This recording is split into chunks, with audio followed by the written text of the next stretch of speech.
예, 이제 드디어 우리가 석유화학을 끝내고 5장의 석탄화학을 합니다. 근데 여기서 잠깐 여러분들이 그 인터넷에서 지난번에 말씀드렸던 대한석유협회에 대한 사이트 4개사가 있다 그랬죠. SK, GS, 그리고 S오일, 현대오일 4개의 정유사가 있는 대한석유협회 사이트를 가서 한번 석유의 세계적인 수급 현황 내지는 경제성, 가격 등을 보라 그랬습니다. 요즘 중국과 미국의 무역 마찰에 마찰도 있고, 또 한 가지는 중요한 것이 세계 경제를 흔드는 게 뭐가 있어요. 바로 원유가 하락이죠. 원유가가 지난번에도 말씀드렸지만 미국의 텍사스 석유가 자그마치 평소에 석유 원유가 배럴당 1배럴이 얼마죠? 우리 지난번에 배웠는데 알고 있는 사람, 지난번에 중간고사 시험도 나왔었는데 158.9리터, 그죠? 159리터라고 그랬는데 우리가 한 드럼이 몇 리터죠? 한 드럼이 보통 200리터를 얘기하죠. 자, 그런 상황에 1배럴당 원유가가 뭐 60달러 수준이었던 것이 지금 세계적으로 많이 떨어졌습니다. 지금 20 몇 달러 정도 하고 있는 거로 해서 요즘은 뭐 30달러를 회복해서 37달러까지도 올라가는데, 한때는 지난번에 마이너스였습니다. 마이너스. 그 무슨 얘기예요? 그 전 세계의 코로나 사태로 인한, 코로나19로 인한 그 수요가 줄어들었죠. 수요의 대부분이 차지하고 있던 것이 뭐였습니까? 우리가 지난 석유를 배우면서 원유를 정제해서 연료로 쓰고 납사로, 경질 개솔린 부분을 납사로 만들어져, 납사로 전환돼서 납사가 그 석유화학 공장으로 가서 크래킹, 분해에 의한 에틸렌, 프로필렌, 뷰틸렌, 그 다음에 벤젠, 톨루렌, 자일렌 등으로 석유화학 원료로 쓰이는 비율이 10%, 그리고 연료로 한 90% 쓴다고 그랬습니다. 그 연료의 많은 부분들이 경질, 개솔린의 개솔린 이런 부분에 자동차 내연기관에 쓰이는 자동차용, 그 다음에 항공기용 개솔린, 그 다음에 경유도 어디에 써요? 버스나 트럭이나 이런 거, 그리고 중유 이런 거, 배 이런 데 쓰인다 그랬는데, 그거에 따른 연료를 소비를 많이 하는, 물론 가정용 난방용 연료, 뭐 가스도 있습니다만 연료의 대부분을 차지하고 있는 내연기관용, 즉 교통수단의 연료로 쓰이는 가솔린이나 경유 같은 부분들이 수요가 줄었어요. 왜? 코로나로 인한 세계 각국의 이동 금지 명령을 많이 내렸잖아요. 우리나라도 마찬가지지만 항공기 다 끊겼죠.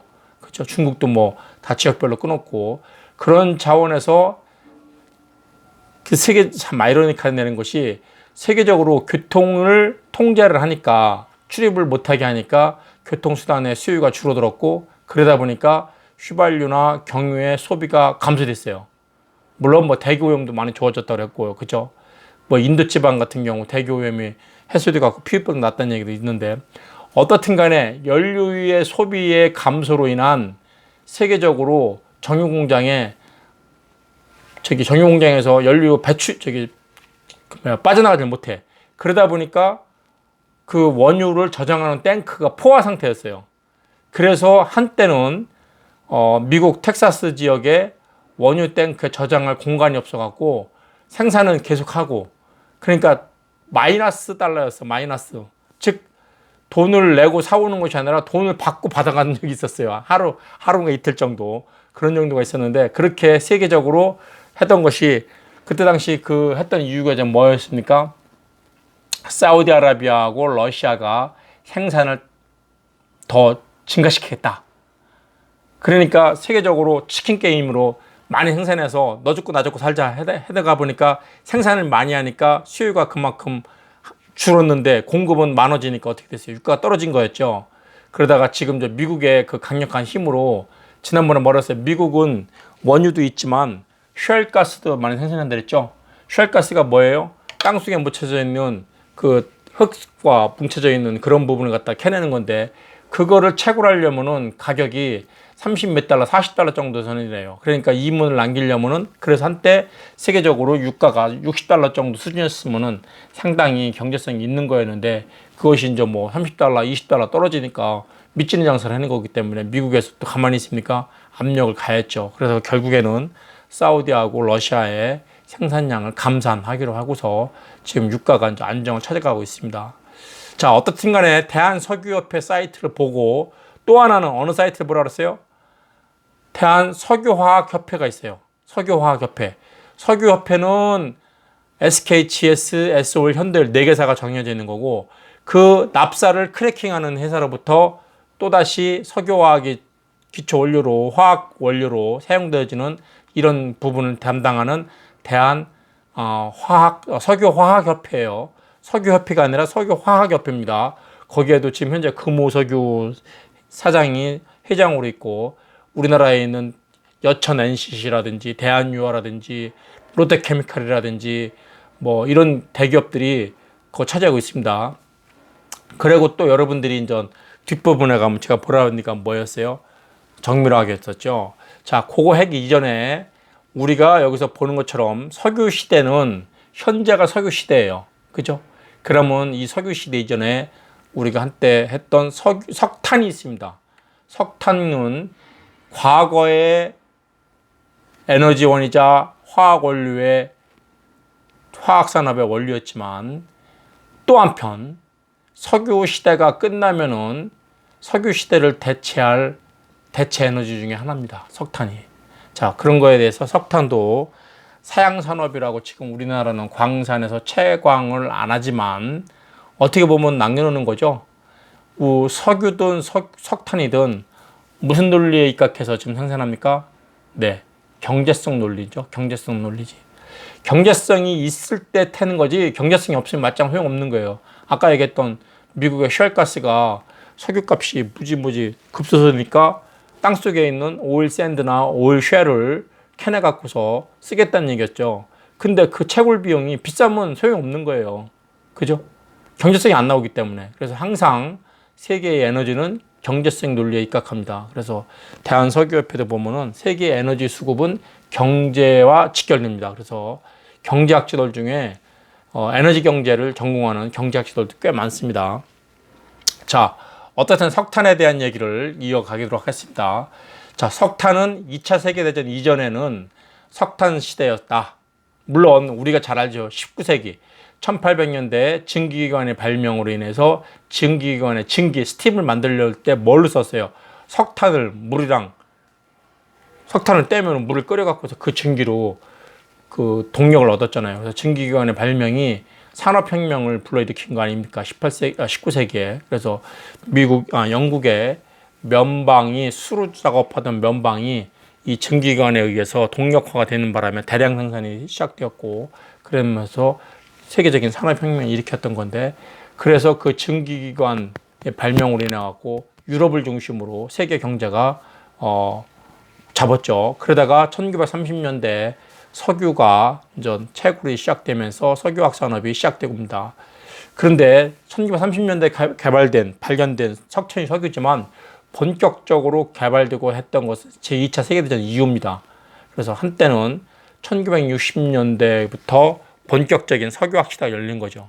우리나라도 1960년대 서울대학교의 제일 높은 학과 커트라인은 화학공학과였습니다. 그 시대의 인기를 반영하는 거였죠. 우리나라 중화학공업이 1960년대 시작됐잖아요.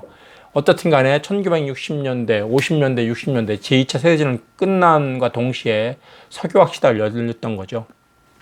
어떻든 간에 석유화학 시대가 제2차 세계대전을 스타트하면서 끝나면서 석유화학 시대가 시작됐고 현재까지 지속되고 있습니다. 자, 석탄은 그 이전에 2차 대전 이전에 주 에너지원이자 주 화학 원료였던 것이 석탄이다 하는 얘기고, 2차 세계대전을 이후에는 석유 시대가 열렸던 것이다. 그래서 1960년대 이후에 우리나라도 석유화학이 중화학공업의 발전, 우리는 1960년대 중화학공업 육성책을 발표하고 울산 석유화학 단지를 짓기 시작한 거였죠. 그리고 1970년대 여천 석유화학 단지를 짓기 시작해서 1980년대에 그걸 본격적으로 가동했던 거고요.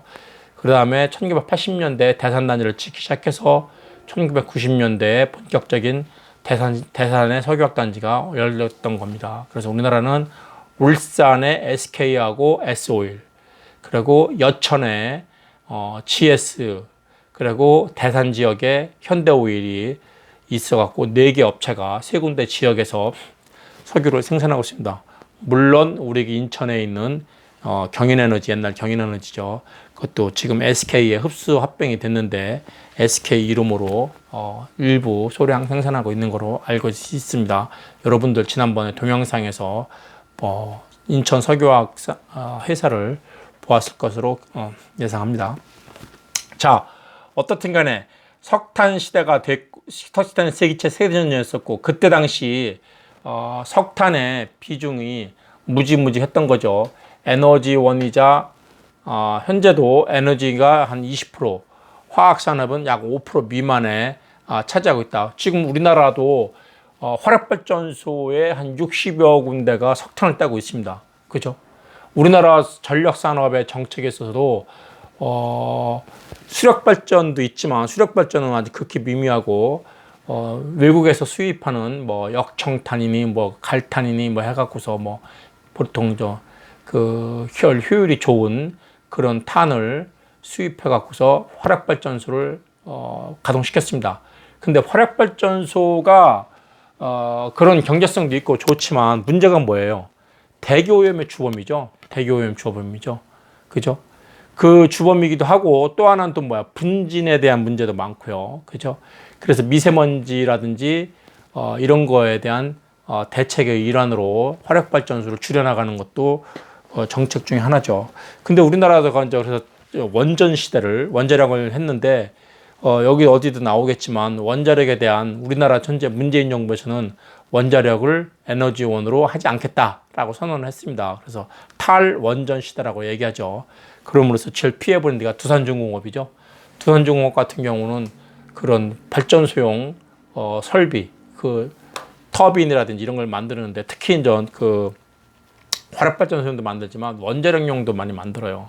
그래서 우리나라 원자력 건설 수준이 세계적인 수준이고 인류 수준인데 그걸 갖고 지금 지난번에 중동 지역의 두바이인가요? 거기에 원자력을 짓겠다고 했는데 수주를 했는지 안 했는지 제가 거기 뒤까지는 모르는데 어떻든 간에 그 상대방에서 경쟁 업체에서 이의 제기하는 것이 아니 쟤네 나라는 원전이 그렇게 니네가 안전하고 튼튼하고 잘 짓는다며 쟤네 나라는 왜 그런 원자력 시대를 접었느냐 라는 논리를 피는 바람에 곤욕을 치렀다는 얘기를 들었습니다. 어떻든 간에 우리나라는 현재 아직도 에너지에 즉 화력발전소의 많은 부분들이 석탄을 떼고 있다라고 얘기하고 있습니다. 그래서 자 일단은 석탄을 떼는 화력발전소의 비중이 현재 20%고 화학산업의 원료로 쓰이는 것은 약 5% 미만 정도 아직 미미하다는 얘기를 할 수 있고요. 어떻든 간에 석탄 그 사용이 있어 갖고 장애 요인이 몇 가지가 있습니다. 석탄을 쓰는 데 있어서 문제되는 것들이 여러 가지가 있는데 그런 것들은 여러분들이 뭐 잘 알 수 있지만 첫 번째가 석탄의 조성이 산지에 따라서 다 다르다. 그 얘기는 뭐예요? 물론 석유도 마찬가지입니다. 어느 지역, 뭐 중동산, 아니면은 저쪽 미국 텍사스산, 아니면 유럽의 북해산, 아니면 인도네시아산 이런 거에 따라서 지난번에 얘기했지만 파라핀계냐, 나프텐계냐, 방향제계냐 이 세 가지 탄화수소의 비율이 달라져요. 그렇죠? 그런 것들이 물론 중요하기도 그래서 실제 석유 정제 공장에서 그런 거에 따라서 어떻게 처리할 것인가 많이 고민하고 그 외에 불순물인 황이나 칠소를 어떻게 처리할 것인가 고민을 하는 것처럼 석탄도 갈탄과 뭐 청탄과 무연탄에 따라서 탄소와 함량, 이거 탄소, 수소, 질소, 산소, 황 성분들에 대한 함량비가 조금씩 달라요. 조성비가 달라요. 그렇죠? 특히 이제 여기 보면은 탄소의 함량의 차이, 그리고 뭐 우리가 황의 함량의 차이 이런 것들이 석유에 비해서 훨씬 더 차이가 크기 때문에 처리하는 데 있어서 경제성을 많이 우리가 체크하다 보면은 문제가 되죠. 저런 것을 맞추기가 힘들어요. 그래서 산지에 따른 조성의 차이에 의한 처리 방식이 차이가 나기 때문에 경제성으로 공정을 하는 사람 입장에서는 문제가 될 수도 있다 하는 얘기가 첫 번째고요. 다음에는 여기 석유 위기라는 게 뭐야? 석유 파동을 얘기하는 거죠. 1973년, 79년 뭐 이런 식으로 석유 파동이 일어나 갖고서 가격이 급등을 했죠. 그죠? 중동 지역에서 옛날에는 석유가 뭐 물보다도 쌌다는 뭐 농담이 있었는데 긴자는지는 제가 좀 모르겠지만 어떻든 그런 석유가 지금은 배럴당 뭐 몇 달러, 60달러. 그러면 얼마예요? 60달러면은 곱하기 하면 6만 원이에요. 6만 원. 그렇죠? 맞나요? 천 원 곱하면 7만 2천 원인가요? 6달러면 6천 원이니까 그래서 7만 2천 원이네요. 1배럴에 7만 2천 원이에요. 물론 가공하기 전이긴 하지만. 그죠? 그럼 미국 같은 경우 저가 있을 때 뭐 한 개럴당 1개런 연매요. 3.74 리터인가요? 3.78 리터죠. 3.78 리터에 그때 한 30달러 정도 했던 것 같은데. 그럼 1리터당 약 한 10달러 미만이었었어요. 그죠? 그럼 우리나라 돈으로 만 원 정도. 우리나라 같은 경우는 1리터 만 원인가요? 내가 3달러였나요? 내가 계산 잘못했네. 10배를 잘못 계산했네요. 그죠? 1리터당 1,000원 정도 했었죠. 그죠? 그러네요. 1개런당 3달러 정도 수준이었었네. 그지? 그러니까 1리터당 1,000원 정도. 1,000원은 채 안 됐죠. 3.78리터가 3달러 정도였으니까. 그죠? 그래서 한 뭐 8, 900원 정도. 이 정도 수준이었던 거로 기억하는데 그것도 많이 얼른 거였답니다. 2점 몇 달러도 있었으니까. 하여간 미국은 석유값이 쌌죠. 우리나라도 석유값은 똑같은데 뭐가 비싸요? 거기에 붙는 세금이 비싼 거죠. 세금이. 그래서 여러분들이 그 정부 정책에서 그 세금을 통해서 통제하는 것들이 뭐 있어요? 휘발유. 그죠? 또 뭐 있어요? 술. 또 뭐 있어요? 담배. 원가가 50%안 되는 것도 있고 되는 거 넘는 것도 있을 겁니다. 담배 같은 경우는 세금이 더 많을 거로 저는 판단하고 있는데 물론 정확한 조사는 안 해봤지만 제가 알기로는 그렇습니다. 주세도 절반까지는 아니어도 만만치 않죠. 특히 양주 같은 경우는 세금이 더 많을 거로 알고 있습니다. 그나마 막걸리나 이런 거에는 좀 덜하지만 어떻든 간에 경유는 또 대중적인 교통수단의 적이라 그래갖고 좀 싸고 세금이 휘발유는 그 돈 있는 사람들이 타는 거라 그래서 많이 비싸죠. 근데 지금은 뭐 1인 1카 시대가 됐기 때문에 뭐 한 가정에 한 대가 아니라 한 사람당 한 대 정도로 이렇게 많이 돼 있어서 어떻게 보면 승용차가 뭐 물론 고급차는 고급차지만 우리 뭐 웬만한 거 여러분이 많이 타는 아반떼 같은 경우는 완전 대중차죠. 그죠?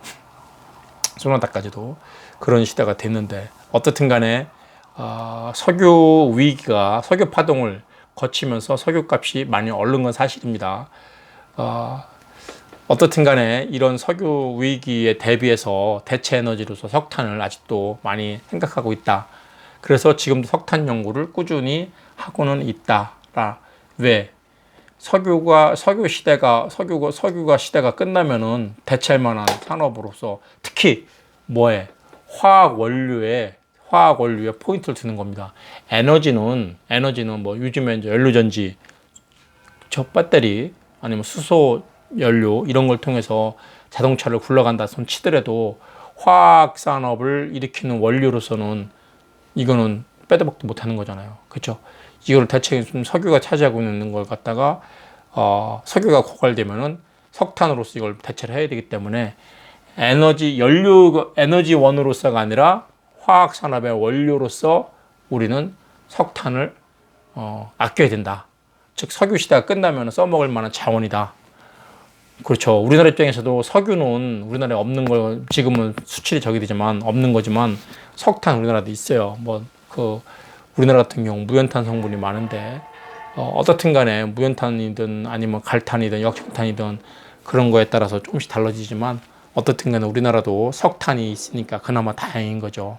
지금은 경제성이 안 맞아서 캐지는 못하지만 저 입장에서 개인적으로 가급적 외국에서 수입하다가 쓸 수 있을 때 외국에서 수입하다 쓰라. 그리고 또 누구 말 맞다나 자원의 무기화가 됐을 경우 수출 잘 안 하죠. 그럴 경우는 우리나라 거 캐야 되니까 그런 때를 대비해서 우리나라 거는 아껴두는 것도 좋은 방법이죠. 미국 애들도 그렇죠. 미국의 산유국으로서 미국이 아마 최대인지 아닌지 모르지만 아마 최대 산유국에 육박할 정도로 많은 석유를 갖고 있음에도 불구하고 이 채굴은 그렇게 많이 안 하는 거로 알고 있습니다. 왜? 일단은 자기네 영향력 아래에 다른 나라 거 사다 쓰고 자기 나라 건 조금씩만 쓰는 그런 정책인 거로 알고 있습니다. 자, 어떻든 간에 그 석유 시대를 대비한 포스트 석유에서는 석탄이 화학 원료를 감당하는 그런 역할을 해야 된다 하는 얘기입니다. 자, 그리고 여기 아시아 신흥국가에서는 석탄이 지금 무지무지 많이 나와요. 그죠? 아시아 신흥국가라는 게 뭐예요? 여기 이제 뭐 인도네시아나 아니면은 뭐 중국이나 인도 이런 지역을 얘기하는데, 지난번에 얘기했지만 저기 중국에 우리 학교에 자매결연대학이 어디요? 내몽고 사범대학이죠. 내몽고 사범대학에는 호화토에 가면은 저도 한번 갔다 왔는데 이런 때 자랑질 하는 거지, 그치? 호화토에 가면 어느 정도냐면은 그 30톤짜리 덤프 트럭에 줄지어서 가요. 줄지어서 그냥 뭐 한 줄지어서 한 50m, 60m 쭉 가는 거예요. 그럼 차 길이가 뭐 간격당 뭐 한 20m 잡고도 50m 더 되는구나. 하여간 끊임없이 지나갑니다. 덤프 트럭이 기차 지나가듯이. 거기다 무연탄이에요. 걔네는 이런 지하에 들어가서 캐는 것이 아니라 지상에서 포크레인으로 그냥 퍼 올리기만 하면 됩니다. 다 그게 그 석탄이에요. 석탄을 갖다가 포크레인으로 그냥 퍼 올리기만 하면은, 그러니 우리나라처럼 지하에 들어가서 꽃갱이로 캐는 거 갖고는 경제성이 못 맞추죠. 그 그냥 포크레인에 퍼 올리기만 하면 되는데.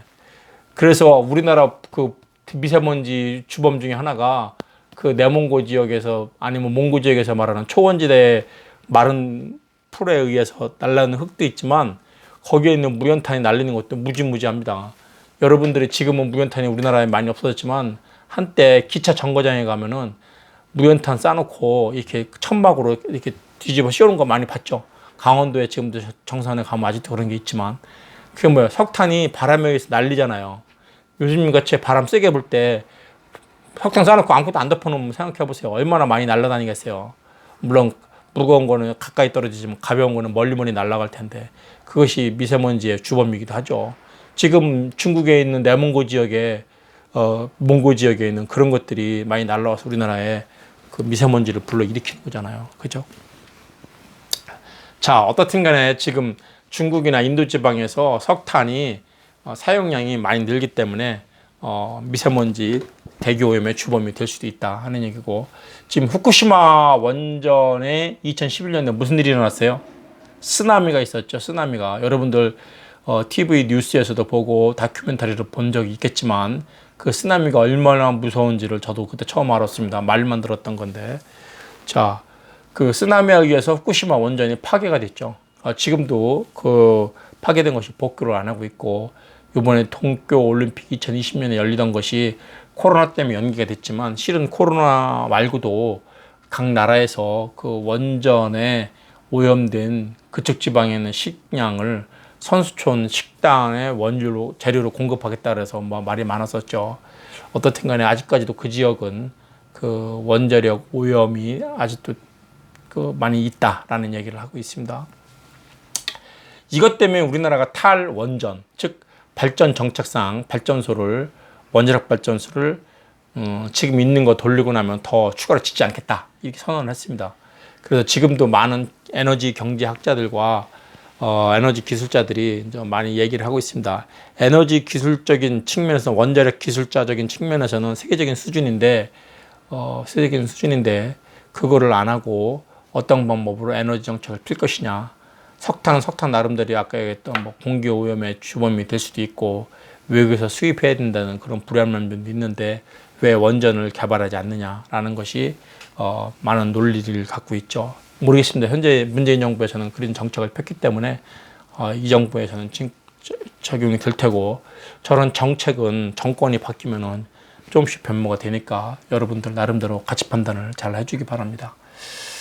자, 그래서 우리는 이 후쿠시마 원전 때문에 석탄도 다시 주목받고 있다는 얘기고, 여기 석탄 이용의 다각화를 모색해야 된다. 뭐 앞으로 이제 우리가 석탄을 배우는 목적은 향후 미래의 에너지가 아니라 미래의 화학산업의 원료로서 고민을 많이 해야 되기 때문에 우리가 저쪽에 대한 관심도 갖고 있는 거라고 생각하면 됩니다. 자, 다음 슬라이드에서 이게 이제 각 나라에 매장되어 있는 석유 분포를 나타내고 있습니다. 보시면은 미국이 역시 또 1등이에요. 미국이.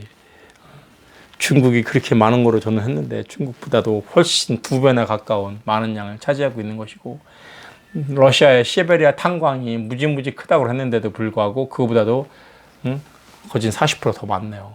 그러니 미국이 자원 빈국이 아니라 자원 부국으로서 얼마나 혜택을 누리고 있는 민족인가, 뭐 거기 뭐 다민족인가 국가인가라는 생각을 하게 됩니다. 그죠? 자, 뭐 독일도 2차 유럽 시대 때는 엄청나게 쓰인 것이 독일의 탄광지대였었죠. 그래서 독일의 석탄 산업이 석탄 기술이 산업 처리하는 기술이 엄청나게 발달했었죠. 자, 여기 그러면 석탄의 분류를, 석탄은 분류해 보면은 식물체가, 석탄이라는 것은 땅 속에서 지압이나 지열에 의해서 화학적 변화를 일으켜 갖고 석탄이 되었다. 석유와 똑같아요. 석유도 지중해서 지압과 지열에 의해서 액기스가 만들어진 것이 석유라면은 고체화된 것이 석탄이라고 보면 되죠. 그래서 석탄도 석탄에 함유되어 있는 탄소의 그 중량 퍼센트에 따라서 여러 가지 아까 얘기했던 대로 2탄, 갈탄, 청탄, 무연탄 이렇게 구분을 한다. 앞에서 그 2탄, 갈탄, 청탄에 대한 그 탄소 조성물의 비율을 봤던 것처럼 그거에 따라서 그 분류를 하고 있습니다. 뭐에 따라서 분류? 벤젠골이나 헤테로 원자들이 있는 쪽은 2탄이라면은 무연탄 좀 축합된 반향적, 축합이라는 건 뭐야? 벤젠고리가 하나가 딱 있는 것이 아니라 벤젠고리 같은 것들이 뭐 2개, 3개 붙어 있는 그런 형태들을 얘기하죠. 그림상으로. 그러면 그 탄도를 보십시다. 이런 것이 2탄, 역청탄, 갈탄 그런 것들입니다. 여기 이제 구조물을 교재되어 있어요. 교재에 있는 구조처럼 2탄의 형태, 이런 축합된 거죠. 이렇게 벤젠고리가 붙어 있다는 얘기예요. 그렇죠? 그 다음에 갈탄도 마찬가지로 벤젠고리가 붙어 있는 그런 형태들이 많고요. 그 다음에 청탄, 역청탄 같은 걸 얘기하는 거지. 그 다음에 무연탄, 이렇게 어떤 성분들이 많으냐에 따라서 2탄, 갈탄, 청탄, 무연탄 이렇게 구분이 된다는 거, 여러분들이 그 정도는 한번 나중에 공부를 해주셔야 되고요. 다음에 석탄의 조성 및 화학 구조를 다시 계속 이어서 얘기한다면은 석탄 성분은 그 수분, 그리고 유기질 이런 것들이 이제 많이 이제 포함되어 있는 물질이죠. 그래서 여기에서 보시는 것처럼 이런 것들을 가열하면은 휘발이 돼 갖고 휘발되는 휘발분을 갖다가 가스화 시켜서 타르 형분을 만들어 갖고 만들어지는 거고, 그 중에 이제 석탄 중에 있는 무기질 성분도 있어요. 광물질인데 그런 것들은 비휘발되겠죠. 그렇죠. 나중에 그것은 이제 뭐 애쉬 형태로도 이제 존재하고, 그래서 또 애쉬는 애쉬대로 또 이제 쓸모가 생기죠. 이 석탄 산업에서 특히 이제 화력 발전소에서 석탄을 떼고 나면 그 굴뚝 밑에 있는 굴뚝이 이제 올라가다가 떨어지는 분진들이 이제 재잖아요. 재 애쉬. 그럼 그게 이제 플라이 애쉬라고 하는데 그런 것들을 또 이제 모아 갖고서 또 팔아먹어요. 어디다가?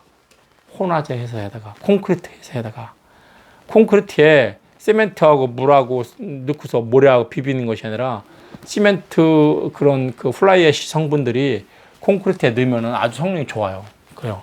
그래서 오히려 이건 전 플라이 애쉬라는 폐기물을 콘크리트 레미콘 업체에서는 그게 원료가 되는 거예요. 그래서 그건 그 나름대로 또 이제 팔게 되는 그런 형태가 됩니다. 그래서 꽉 먹고 알 먹고죠. 그죠? 걔네들은 애쉬니까 뭐야? 재니까 버리는 건데, 뭐 물론 우리나라도 옛날부터 뭐 식물성 재, 나무를 태운다든가 볏짚을 태운다든가 하는 재들은 밭에 뿌려 갖고서 거름으로 썼지만 그 이런 화력 발전에서 떨어지는 애쉬도 그 콘크리트용 혼화재에 많이 들어가는 원료입니다. 그래서 특성을 높여주죠.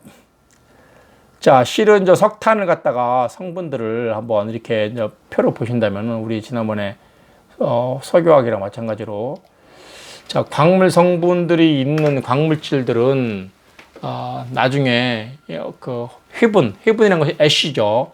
타고 나면 유기물은 타고 남고서 남아있는 체를 말하는 거예요. 회분이 체를 얘기죠.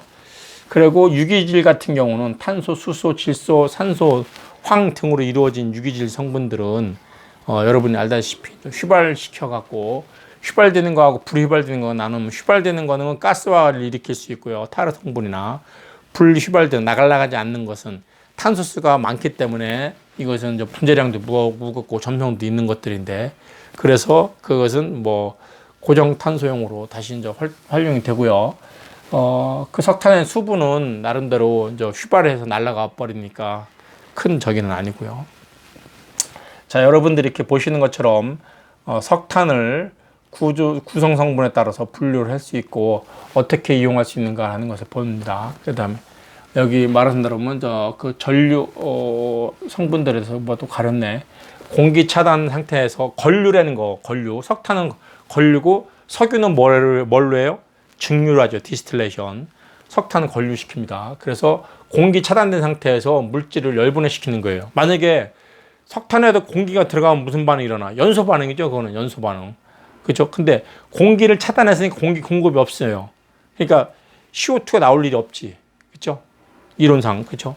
그래서 자체적으로 갖고 있던 그런 산소 성분들이 뭐 있긴 하겠지만 그건 아주 미미한 존재고 태웠을 때 날아간다 치고 그래서 석탄을 건류해 갖고 얻어낼 수 있는 것들. 그래서 저온 건류는 600도씨 정도에서 하고 고온 건류는 1000도씨 정도에서 하기 때문에 1000도씨에서 건류시킨 것을 갖다 우리는 가스화 시킨다. 거기서 이제 타르 성분까지 나온다고 볼 수 있는 거죠. 마지막에 건류시킨 나머지 찌꺼기 성분 또 뭐예요? 우리 석유를 증류시킨 나머지 찌꺼기 성분들에서 석유 코크스를 만들듯이 석탄도 코크스를 만듭니다. 그러면 코크스 나름대로 연료로서의 이제 많이 사용되기도 하죠. 자, 저온 건류가 600도에서 한다면 고온 건류는 몇 도에서 해요? 1000도에서 해요. 나오는 거는 뭐 똑같이 가스, 타르, 뭐 코크스 같은 경우 나오고요.